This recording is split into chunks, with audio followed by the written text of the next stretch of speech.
বিধানসভায় ববির পাঠশালা।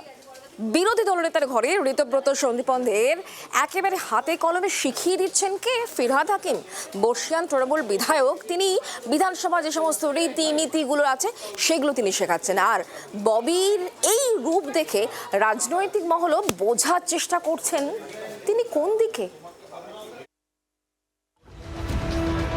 দিনকে দিন জল্পনা বাড়াচ্ছেন ফিরহাদ হাকিম। তিনি যে কোন শিবিরের তা নিয়ে মুখে কিছু বলেন, কাজে অবশ্য বোঝাতে কিছু বাকিও রাখেননি। বিধানসভায় ঋতব্রত বন্দ্যোপাধ্যায়ের ঘরে গিয়ে বৈঠক হোক বা অধিবেশনে বিরোধী দলনেতার সঙ্গে একই বেঞ্চে বসা, ফিরহাদের চাল চলন দেখে প্রায় সবাই বলছেন কালীঘাট পর্ব তার কাছে অতীত।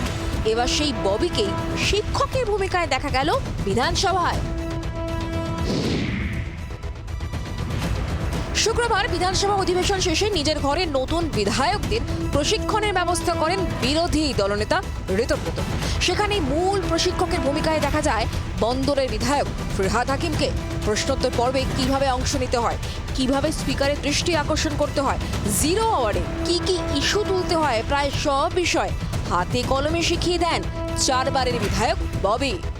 প্রশিক্ষণ শিবিরে প্রায় 2.5 ঘন্টা প্রশিক্ষক হিসাবে প্রশিক্ষণ দিলেন ফিরহাদ হাকিম।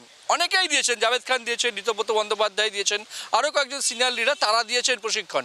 কিন্তু এই মুহূর্তে দাঁড়িয়ে ফিরহাদ হাকিমকে ঘিরে জল্পনা যখন তুঙ্গে, তখন ঋতব্রত বন্দ্যোপাধ্যায়ের নতুন বিধায়কদের প্রশিক্ষণ শিবিরে প্রশিক্ষক হিসাবে ববি হাকিমের উপস্থিতি কিন্তু অত্যন্ত নজর কাড়া। 15 বছরে এরকম এমএলএ আছেন যিনি একবারও বলার সুযোগ পাননি। তারপরে ধরুন অনেকেই নতুন, আমরা যত বেশি সম্ভব যাদের অ্যাকোমোডেট করা যায়, যারা বলতে আগ্রহী এবং কোন লাইনে বলা হবে, কি স্পিরিটে বলা হবে, আমাদের স্টান্স কি থাকবে, এগুলো নিয়ে একটা প্রাইমারি চর্চা আমরা আজকে করেছি। জাকরুজ্জামান রেখেছে, লিডার অফ দ্য অপোজিশন রেখেছে, ববি রেখেছে, শিওলি রেখেছে, আমি রেখেছি, সবই রেখেছি। বিধানসভা রীতিনীতি কি এটাই শেখালেন মোটামুটি মূলত নতুন যারা? হ্যাঁ, কি হাউস কীরকম চলে, কীরকম কোশ্চেন আনসার করতে হয় সব বলে দেওয়া হয়েছে এবং আশাবাদী তারা আরও হাউসে প্র্যাকটিক্যাল দেখে শিখে যাবে।